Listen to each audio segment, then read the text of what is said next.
As of releasing this video, it has been exactly 1 whole year since the final chapter of Jujutsu Kaisen was released. Obviously, with Season 3 just weeks away and the recent release of JJK's sequel manga, the Jujutsu Kaisen experience as a whole is definitely far from over.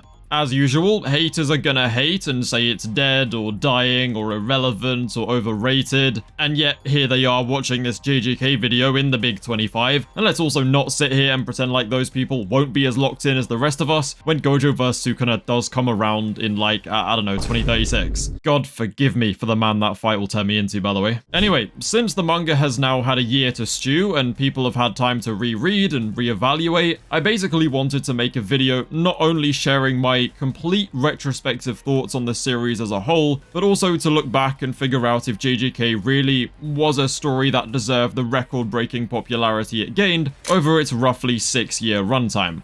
And it's very important to note that I will be taking absolutely everything into consideration, and I mean everything, from the manga to the anime, to its statistical performance, to its influence in modern pop culture as a whole, to its generational meme production, to its edits, and even to Lobotomy Kaisen. All of it. Because believe it or not, the source material is not actually the only factor that matters when it comes to an individual's enjoyment of a series. Everyone has their own biases that contribute to how much they value something, which means that if you appreciate JJK more because you saw a really cool edit that made you like a really cool character, then that's completely valid. It's a fictional story, which means subjectivity is key. There are no rules on how to enjoy it. Everything from the manga to the anime to the edits and the memes play a role in your individual experience, and it is that experience as a whole which determines how much you value and enjoy something. I'll stop yapping about the philosophy of anime consumption now though and just get on with the video, but please do keep this stuff in mind because I will be touching on it more later when I get into JJK's legacy and influence. As always, make sure to like the video, subscribe to the channel, and check out the membership options. I heard somewhere that for every like this video gets, we will be 1 hour closer to Gojo vs Sukuna being animated, so you should definitely press that like button. Anyway, let's just get right into the video. Okay then, I'm gonna start things off by talking about everything in JJK up until Hidden Inventory, and how even after all of this time, I still think this early stretch of JJK is by far the weakest part of the series. Yeah, I know the ending is the big controversial topic that you probably want to hear me yap about, and trust me, I will, but that time will come later. Now, I actually watched JJK before reading it, and it wasn't until like halfway through Season 2 that I had any proper investment in the series. Does this mean I thought Season 1 was bad?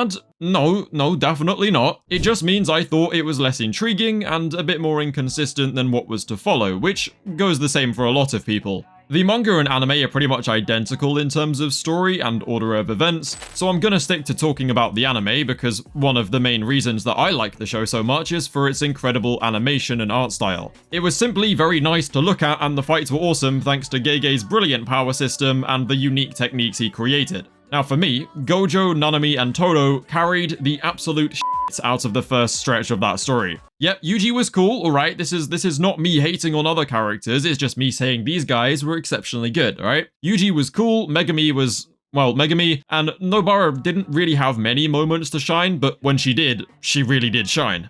Gojo was...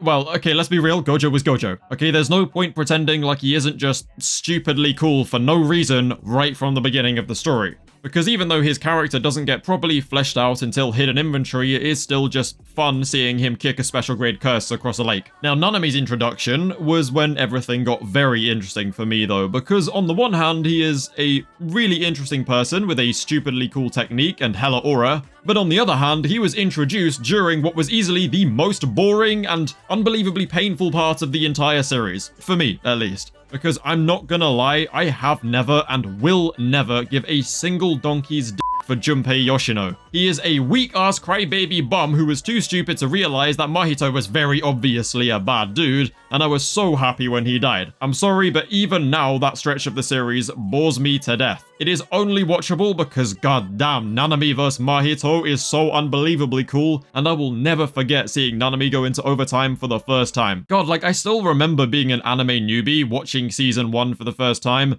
and literally sitting there googling if Nanami was special grade level when he went into overtime. Little did I know he would get clipped into oblivion later on, but hey, I was simply an innocent anime virgin at the time, so who can blame me for wondering? But yeah, the detention center arc is cool and the Junpei stuff is boring, but the show was nice to look at and Gojo was cool, so it wasn't bad by any means. It was just a good show to have on. Definitely not the best thing I've ever seen though.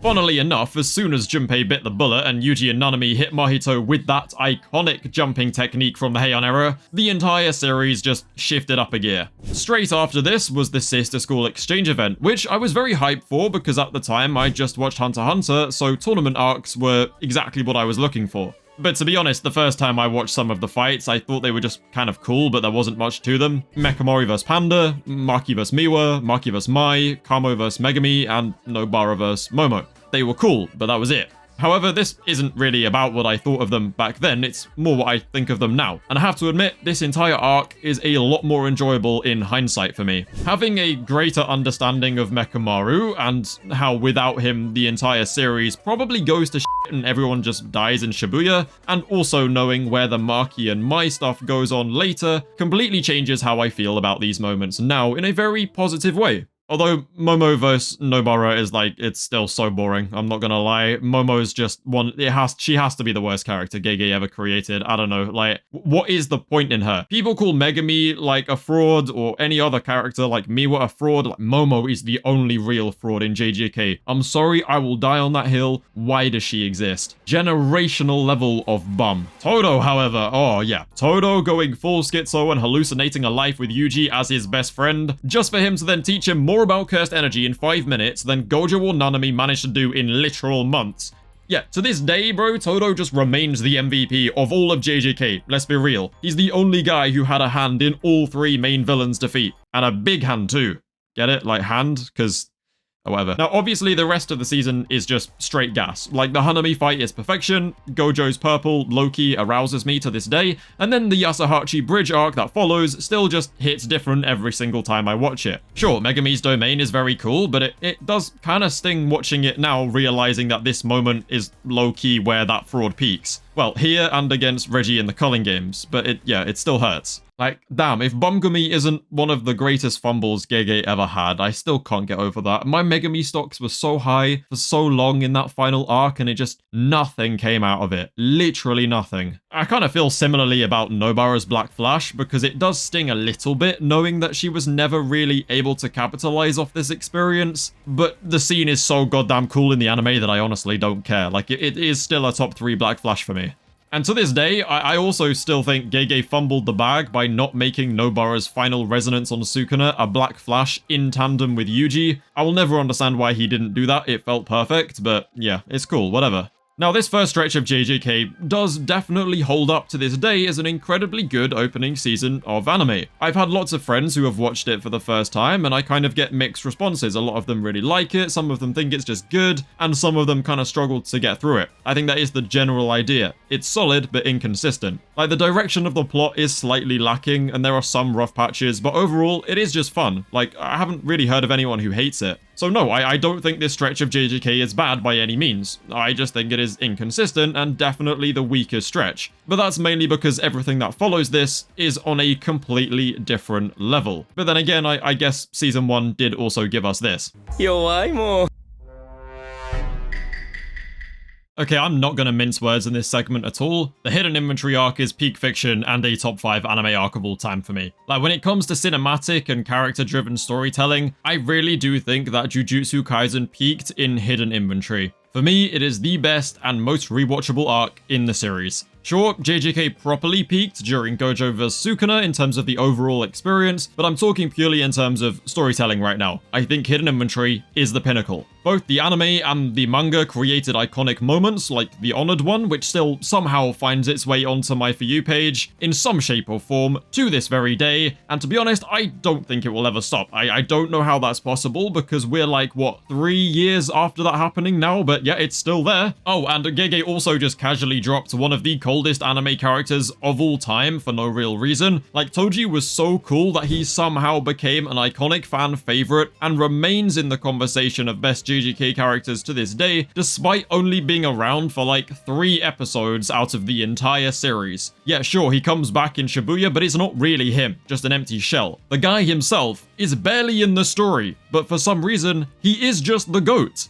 And as much as I love Toji and Geto's story respectively, the main reason I hold this arc in such high regard is because it's when we properly start to understand Satoru Gojo, who in my opinion is the best written character in the series. He's not my favourite, that would still be Yuta, but I do think he's the best written, and ironically I also think he's the most misunderstood character by the fandom themselves. Overall, I do think hidden inventory is just the golden standard for anime storytelling, so even after all these years, it's an easy 10 out of 10 for me, absolute cinema.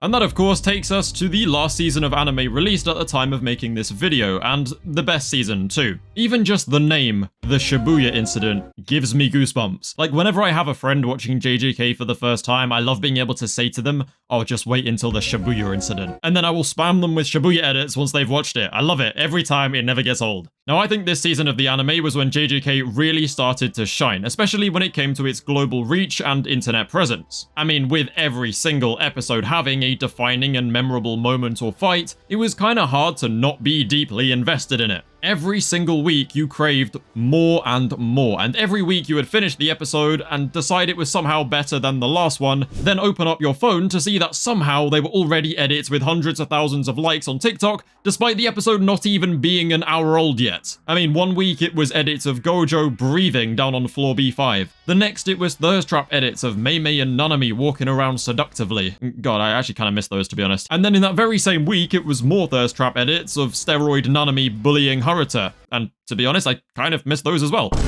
And then it was Chozo vs Yuji edits, and then came the memes of Chozo having a mental breakdown, but it didn't stop there because once that one Toji episode dropped, the Lobotomy Kaisen Hunter x Hunter narrator posts started dominating every corner of the internet. Every time I so much as opened social media, the first thing I heard was something overwhelming intensity. Things got even crazier though, because as we were sat there doom scrolling, Mappa's alleged hostages were scrambling to finalize one of the most generational fights in anime history to this day. Sukuna versus Mahoraga.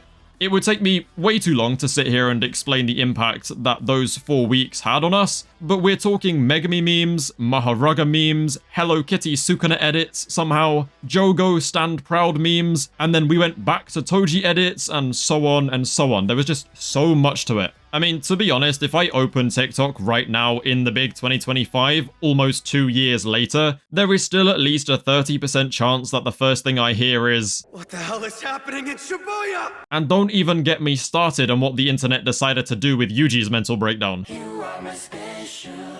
The arc just didn't stop there though, because Yuji and Todo versus Mahito somehow managed to not only keep pace with the previous fights, but in my opinion, I actually think it became the best fight of the season. I mean, Nanami got touched. The internet went crazy. Mahito dapped up Nobara's face. The internet went crazy. Todo said, "We are the exception." Internet went crazy. Todo forgot to take his schizo meds. Internet went crazy. 120% potential. The internet went crazy. I am you. The internet went crazy. In fact, the only L that was taken during the entire course of the Shibuya Incident was when my goat Yuta Okotsu pulled up to save the day, and all the anime-only reactors were celebrating the return of Junpei. My guy, when in the hell was Junpei ever moving like that? You saw that raw aura and decided it was the grade -1 sorcerer Junpei Yoshino, the man so spineless his technique literally manifested as a f***ing jellyfish.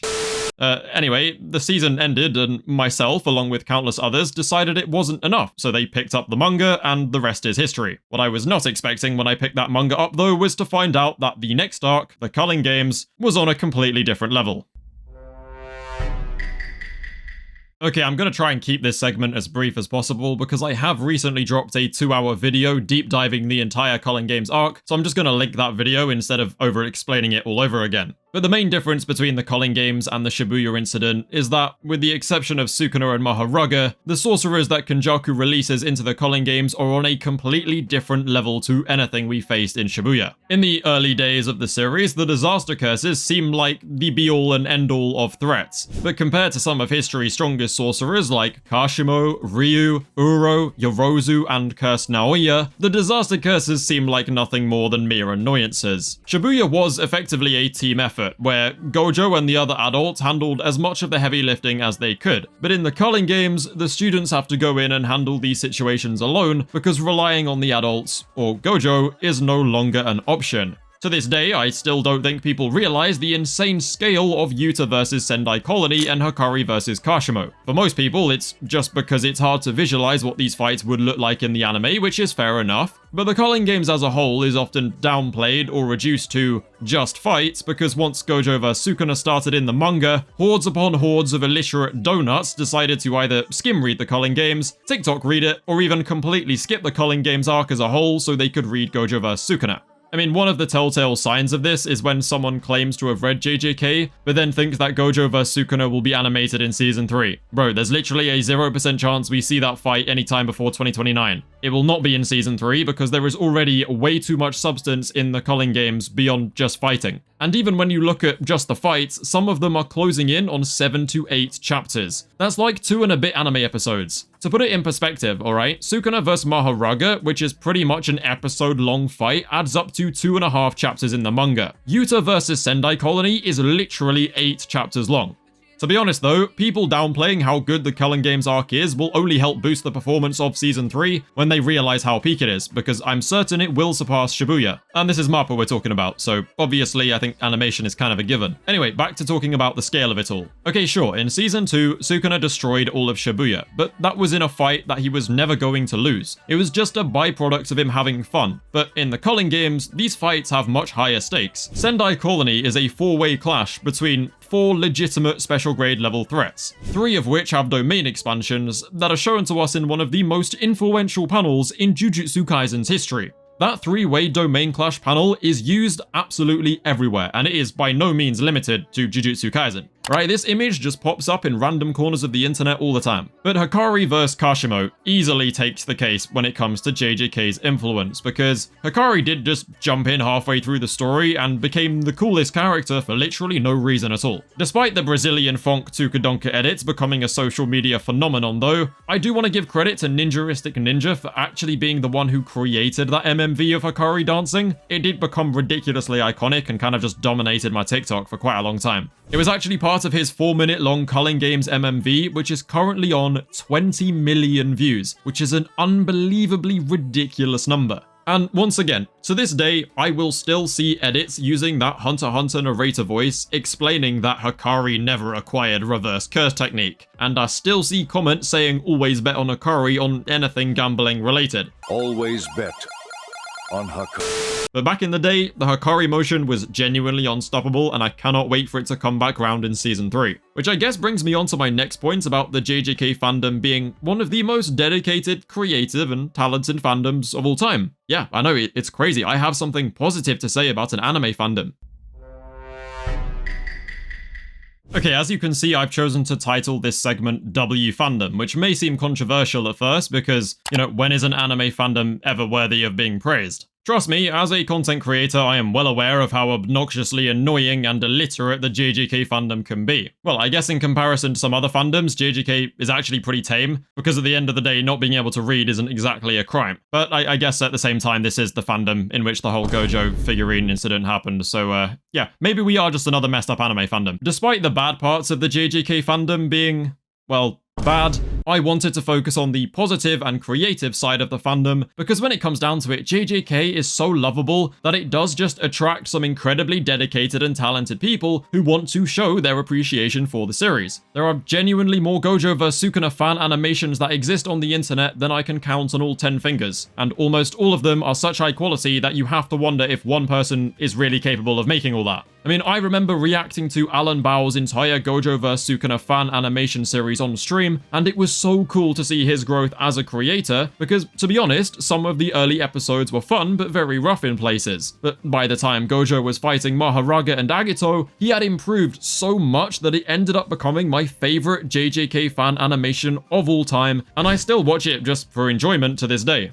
Fan-made works like these serve as a very good way to measure people's appreciation of the series, because no sane person would dedicate that much time to creating an amazing piece of work like that unless you have a real passion for it. And the same, I guess, applies to JJK-focused content creators like myself, Jaded, Orion, Josh Inbetweener, Shiny, No Operator, Gambler, Kaio Breeze, Quirkless Shinobi. I mean, I could go on and on. Now, I know and have spoken to almost all of the creators I have mentioned above, and I know for a fact that every single one of them makes videos because they have a genuine passion for the series, and likewise, the videos only perform as well as they do because the viewers also have that same passion. This same logic applies to all of the TikTok editors, all of the JJK skit creators, all the fan artists, all the fan animators, all the MMV artists, and so on. I have absolutely no intention of comparing fandoms at all, and I know full well that tons of other anime have people who make all of these things for them, just like with JJK, but the sheer volume is just noticeably more impressive when it comes to JJK, at least from what I've seen. Like, these JJK editors must be adding milk and Adderall to their cereal every morning because they are a different level of beast when it comes to edits. And some of the fan art I have seen genuinely belongs next to Araki's work in the Louvre.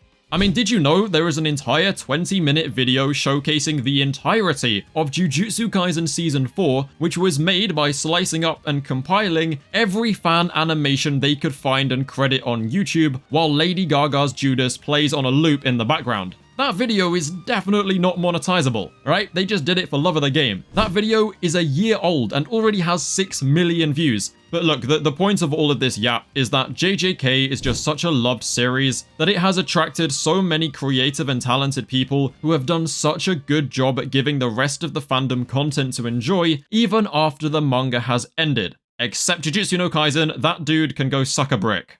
I guess this whole point kind of ties back into what I was saying in the introduction of the video. Even external factors like edits, memes, fan animations, musical trends like Judas, and even YouTube videos like these all help contribute to the overall experience of Jujutsu Kaisen. If I watched the Shibuya Incident without seeing any edits, any memes, or any reaction videos at all, I know that I would have had a significantly weaker experience with it. Obviously, I would still love it for what it is, but seeing Cold Toji edits did just make me appreciate Toji more. It really is as simple as that, it just adds to the experience. When I hear Judas play in any context now, my first thought is Gojo versus Sukuna, and I get goosebumps every single time without fail, which is a perfect example of how things like this impact your experience of a series. Gege created an extremely interesting and lovable story, which then led to the fans turning it into an internet phenomenon, which then in turn fueled how much people love the story. It's ironically a cycle. I mean, even a year after the series has ended, YouTube videos still perform, edits are still made, memes are still used, and even though the ending left many readers with a bad taste in their mouth, lots of them have slowly started warming back up to the series as a whole, and even to the ending itself.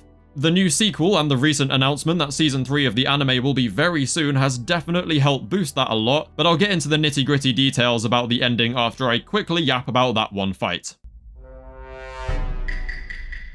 Okay, I was pretty new to anime and manga when I first read JJK, and I was also a massive fan of franchises like Star Wars, Lord of the Rings, the MCU, for pretty much as long as I can remember. When I thought about my favourite fights in fiction, it was hard to imagine anything surpassing fights like Anakin vs Obi-Wan and Gandalf vs the Balrog, which I pretty much grew up watching. But even now, after watching some of the best anime of all time, like Attack on Titan, Hunter x Hunter, Gurren Lagann, One Piece, Bleach, Naruto, Demon Slayer, and so on, I can comfortably sit here and say that Gojo vs Sukuna is my favourite fight in fiction, and to be honest, I don't think it's even close. The next best thing for me is like Levi vs the Beast and Roy Mustang vs Envy. That's pretty much the best you're gonna get. It was set up right from the beginning of the manga, and then Gege just continued to edge us by showing how strong Gojo was, and then showing how strong Sukuna was, and then he teased us even harder when Gojo was unsealed and they clashed, but postponed the fight to a later date. By the time the fight actually came around, it was literally the only thing we cared about. The actual fight itself is incredible, with some of Gege's best and most iconic artwork ever, but it also produced some of the most hype and iconic dialogue and just moments in general. The scale was off the charts, expectations were constantly being diverted, the entire rulebook to the series got chucked out of the window, and it even managed to incorporate some beautiful themes and character writing for the handful of JJK fans that can actually read. I'm not here to analyze it in this video, so I'll hold my tongue, but I will say that I think Gojo's off-screen death is perfection, and the airport chapter is probably my favorite in JJK. I am a Gojo glazer, he is my second favorite character, and to me, the best written character in JJK. No, I do not like his death because I love Sukuna or any agenda-based stuff like that. I simply understand Gojo's character and think his ending suits that character very well. But even though I don't really like agenda, there's no way I'm going to sit here and pretend that agenda and glaze and slander memes and leaks didn't play a huge role in JJK's success, as well as its downfall. There is a balance between the two. Now, sure, Miyamura beating out Mr. Beast, Andrew Tate, and Joe Biden to become a top 5 Twitter account in terms of traffic share in 2024 is actually crazy and speaks volumes on the popularity of JJK and JJK leaks. And sure, the iconic agenda/slander memes were genuinely hilarious at the time and massively contributed to how iconic JJK became as a whole. Because, like, we do all see Potential Man memes to this day. Yeah, I know, JJK didn't actually invent the Potential Man meme, but had you heard of it before JJK? No. Did all these other fandoms use it before JJK popularized it? No. But these factors also contributed to why so many people turned against the series, which is what I'm going to talk about now. The conclusion for this segment, though, is that Gojo vs Sukuna is literally perfection, and I only know of 2 people on planet Earth that don't like this fight. And I'm calling it right now, when that fight gets animated, no one is going to be able to watch it because every streaming service with it available will crash harder than... Actually, I don't even think I can say that joke.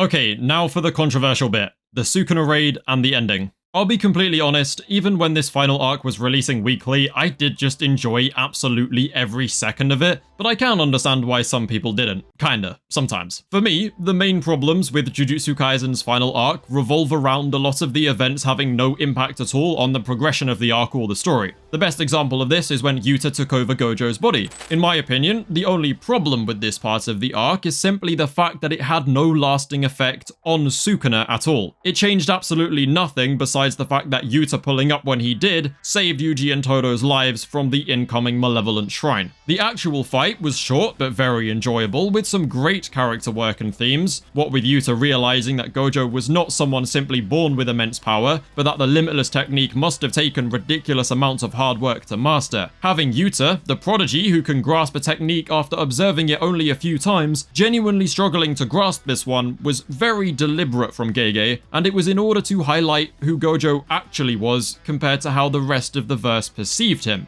Inumaki's moment when he used Curse Speech to allow Yuta to fire a hollow purple was also incredible, and despite me having doubts about it at the time, when I look back on this fight, I don't even mind that it was cut short by Yuta destroying his own domain along with it and then falling flat on his face. What I don't like at all about the conclusion is simply that it changed absolutely nothing in terms of Sukuna's status. That purple should have cost him his domain for the rest of the fight, or something to that effect, but in the end it changed pretty much nothing. But is this reason for not liking it the same as everyone else's reason at the time for not liking it? Definitely not. You see, when Gojo's return was teased at the end of chapter 260, the fandom immediately exploded into agenda and incredibly biased theories. So, chapter 261 dropped and Yuta was revealed to have taken the Limitless and Six Eyes by body hopping due to him not wanting to let Gojo become a monster alone. Everybody then claimed it was bullshit and terrible. Meanwhile, I was there theorizing about it being Yuta and predicting that Yuta would at some point return to the fight with the Six Eyes and Limitless for the exact reasons that Gege displayed in 261. The foreshadowing and the narrative were both there. It was predictable, and yet no one was willing to accept it because the week-by-week leaks and the build-up of agenda in the community had completely clouded people's ability to read the story. Okay, I say everyone. It wasn't actually everyone. Some people did understand where, the theory was coming from, but a lot of people. There are lots of things to dislike about this part of the ending and the final arc as a whole. There is absolutely no denying that. I'm not trying to say otherwise, but the actual valid criticisms about the ending were often drowned out by the screaming agenda kids and the illiterate haters who simply jumped on the hating hype train. Like, I don't think the Sukuna cycle was ever really an issue. I never had a problem with people fighting Sukuna. Do you know what I mean? Now, I think the biggest cause of this was not just leaks with bad translations causing a massive wave of misinformation, but also just the week-by-week chapter releases in general. There were so many people jumping into JJK and reading week by week following Gojo vs Sukuna that they couldn't really handle it when a chapter wasn't some 11 out of 10 peak fiction masterpiece. Now, at the time, I loved this moment because I'm a massive Kusakabe fan, but a lot of people hated the Kusakabe vs Sukuna chapter when it dropped. If you go back and actually read the whole arc at once though, this chapter, and other chapters like it, are what make this arc so hype and enjoyable.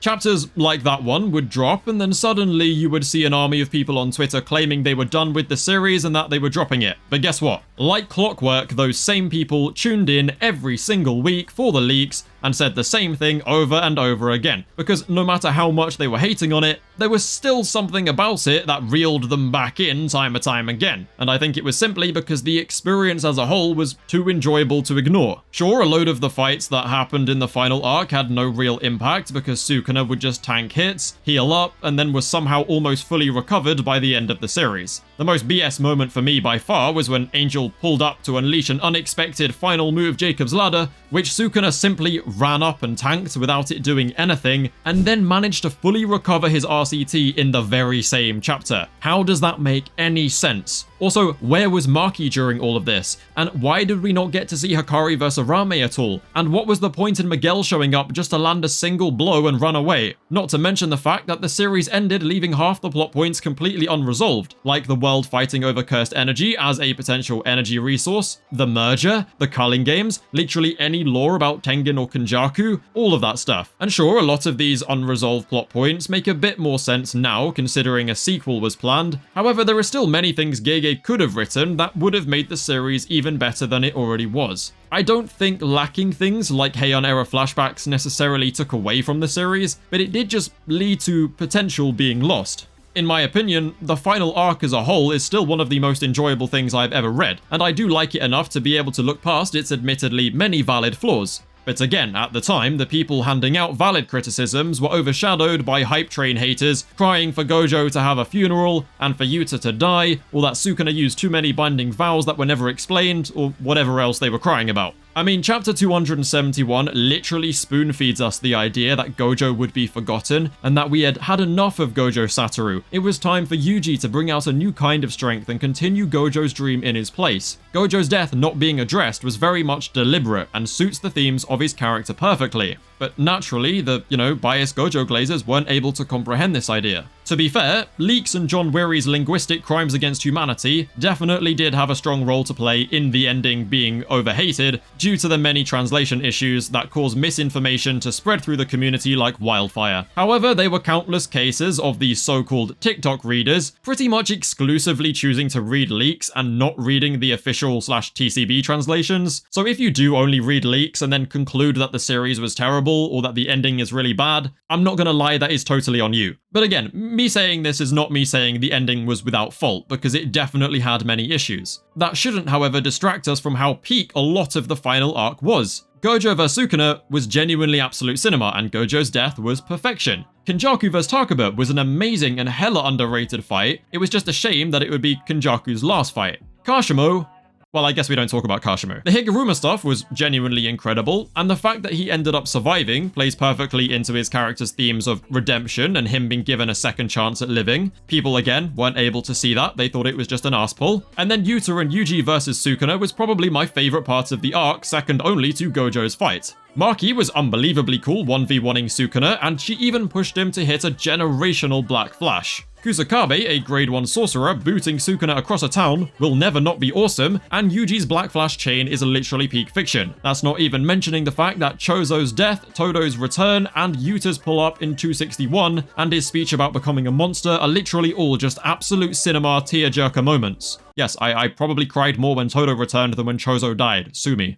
And from the moment Yuji expanded his domain until the series ended, I enjoyed absolutely every second of every chapter, including Nobara's return, but that is just a personal preference of mine. I understand why a lot of people don't like it. I get it. I just personally really do like it. And Sukuna's ending was genuinely beautiful, and the series as a whole concluded very nicely with Yuji taking up Gojo's role. All of that stuff ties in great, like the character endings are so good. When you read it all as one with the proper translations, sure, there are still some major issues, but I would not say that it is terrible or even bad by any means. It's just flawed. What's great to see is that after being given some time to digest the series and reread it over the last year, it does actually look as though a lot of the fandom has warmed up to the ending and the series as a whole, which has of course been helped by the likes of Season 3 being announced and the sequel releasing, and even Jujutsu no Kaisen dropping a fan ending so terrible that it made Gege look like Shakespeare. That honestly did more good for the community than you can imagine. Regardless of whether you like the ending or hate the ending, or even if you hate the series as a whole though, I think most people would agree that the experience of reading Jujutsu Kaisen week by week, especially in that final arc, was genuinely like no other. It was just fun, simple as that. And like I said at the beginning of the video, enjoyment comes from the experience as a whole. The experience of JJK was simply like no other, and the more time passed after JJK ended, the more I noticed people starting to miss that experience. I mean, I remember there was one day in, it was like March or April of 2025, almost 7 months after JJK ended, and Gege did a Q&A, and there was this fake answer circulating Twitter and TikTok about how Sukuna considered Kashimo the only problem after Gojo. It was completely fake, but everyone bought it, and that tiny little detail was enough for JJK Twitter to suddenly be revived for about 3 days, and it was clear as day to see that people still cared about the series and missed the experience as a whole, because how did that one fake offhand comment bring the entirety of JJK agenda back to life? Now, I know anime manga fans like to throw the word biased around a lot, like it's some kind of accusation, but a lot of the time they don't understand that bias simply is a thing that everyone has. It's inevitable. Like, did my enjoyment of the JJK experience as a whole make me love the series despite its flaws? Yes. Does this make me biased? Absolutely. Do loads of other people feel the same way? Definitely. But there is no problem with that. These days, a lot of people are too obsessed with the idea that everyone should critically assess a story and then determine your enjoyment based on that assessment. Now, if you want to do that for yourself, that's completely fine. Like, that's up to you. But a problem appears when you try to force that way of thinking on people who simply want to enjoy the story because they enjoy it. It's like how you hear people use solo leveling enjoyer or JJK fan as an insult as if they shouldn't like the series. It's also like how if I sit here and say I really like JJK and its ending, I will get comments explaining everything bad about the ending and then telling me I'm objectively wrong for liking it or that I can't read. If someone enjoys something that is meant to be enjoyed, what is so hard about just letting them enjoy it? They're not forcing you to enjoy it too, so then why do you try and convince them it's not worth enjoying? Isn't the purpose of fiction to be enjoyed? Why would you ever want someone to not enjoy something designed to be enjoyed? It just makes no sense to me. But I think I've prattled on about this for long enough though, so I'll move on to the final thing I wanted to discuss before making my conclusion.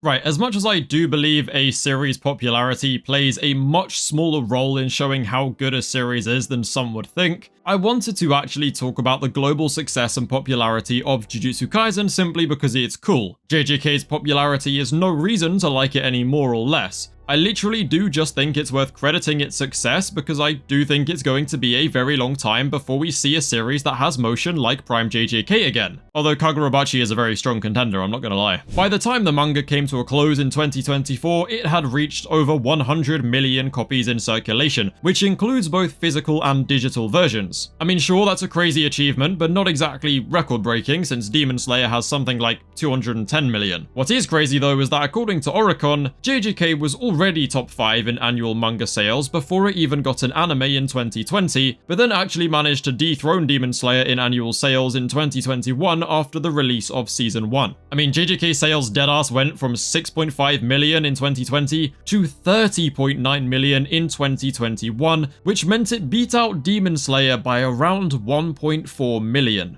To put things in perspective, Demon Slayer was basically untouchable at that point because while it was pulling close to 30 million annual sales each year, the rest of the top 5 best-selling, like One Piece and Blue Lock, weren't even close to 10 million. The next best thing was Tokyo Revengers at the time, and even that was still a good few million behind. Annual sales dropped across the board in 2022 for all series, but JJK was still comfortably keeping its title of #1 best-selling, and then was pushed back to #2 in 2023 by Blue Lock. In 2024, the final year of JJK's release, it regained its #1 best-selling title for the 3rd time, but what's truly crazy is that even after JJK ended in September of 2024, the series somehow managed to retain its position as #1 best-selling in 2025, and I believe at the time of making this video, it is still in that #1 spot. However, if you're watching this at a later date, then it may have been surpassed.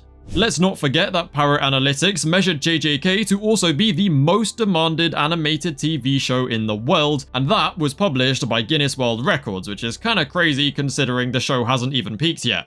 Again though, I do want to emphasize that I'm only sharing these statistics because I found them cool. I'm not saying they have anything to do with how good the series is as a whole. Although I do think JJK's performance does show that it was an experience which many people enjoyed and indulged in. It doesn't even stop there, because despite a series like Demon Slayer still being the most impressive when it comes to longevity of sales and total copies in circulation, when it comes to global influence though, JJK is an absolute beast, and it's all thanks to social media. JJK is just the GOAT of anime-related trends and memes. I mean, if you look at pretty much any other fandom nowadays, you will see JJK meme templates or references pretty much everywhere. That is not meant to slander other series, it's just an objective observation about JJK's influence. There are loads of examples of this, but my favorite is that now my Instagram Reels algorithm will just show me genuine Lady Gaga fan accounts that have no connection to JJK whatsoever, but they will show up because anytime that they post a clip of Lady Gaga performing Judas live, the comment section is just 99% gifs of Gojo vs Sukuna, and honestly,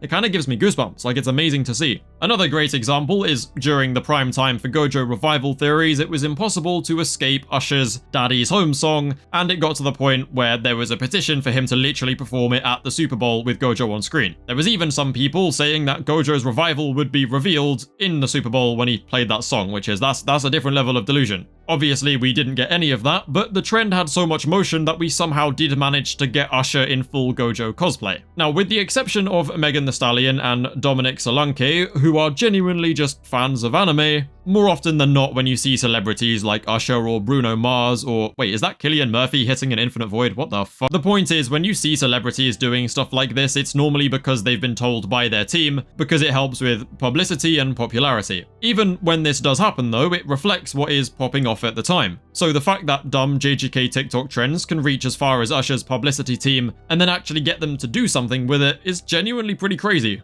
I'll say it one more time though, having massive influence like this is not exclusive to just JJK, and it also has very little to do with how good the series is from a critical standpoint. However, I do think things like this show how popular and generally enjoyable a series is, because at the end of the day, your individual enjoyment of a series is all that matters. If you have it in your number one, no amount of angry Twitter haters should be able to change your mind about that. And likewise, if you don't like JJK, then it is completely valid, and I'm not trying to change your mind about that at all. What I do find genuinely strange though is that I will still get comments complaining about JJK, or something positive that I've said about JJK this far into the video. There's probably someone angrily typing that I'm a glazer right now. Dude, if you don't like JJK, that's completely fine and valid. But if you don't like it that much, then why did you even click on this video at all? Actually, no. Why have you sat here and watched over 30 minutes of this if you don't like it? That is what I find very strange. This video is very obviously directed towards people who still have at least a bit of love for the series.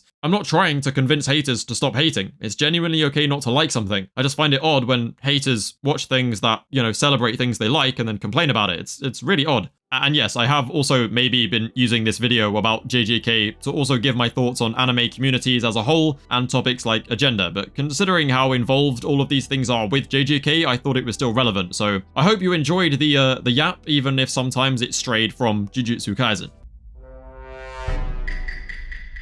God damn if this isn't the chunkiest video I have ever scripted. Honestly, I will be surprised if I even manage to get it out by the 30th, but I'll do my best. I guess to round this absolute yap fest off, I'll try and draw an easy to understand conclusion. Basically, Jujutsu Kaisen is a great series, but it is by no means perfect. It has some crazy high peaks and some god-awful lows, but as a whole, I do think it is a very good series and worthy of the popularity it has gained. Despite how good or bad the actual story itself was though, I think JJK as a whole was genuinely a one-of-a-kind experience. From edits, to memes, to YouTube videos, to fan animations, and even to leaks and agenda posting, I really did enjoy every second of it, and I think a lot of people clearly did enjoy it the same way too. Right now is actually a very exciting time to be a nostalgic JJK fan though, because Season 3 is just weeks away, and a sequel has started. So yeah, that JJK experience I've been yapping about for the whole video is actually far from over. I can't speak for everyone, but based on what I've seen in my own YouTube comments over the last year or so, it does seem as if more and more people have warmed up to JJK's finale, and are also very excited to come back for the anime. So yeah, we're back. As always, make sure to like the video, subscribe to the channel, and I will see you all very soon for Jujutsu Kaisen Season 3, aka the Culling Games.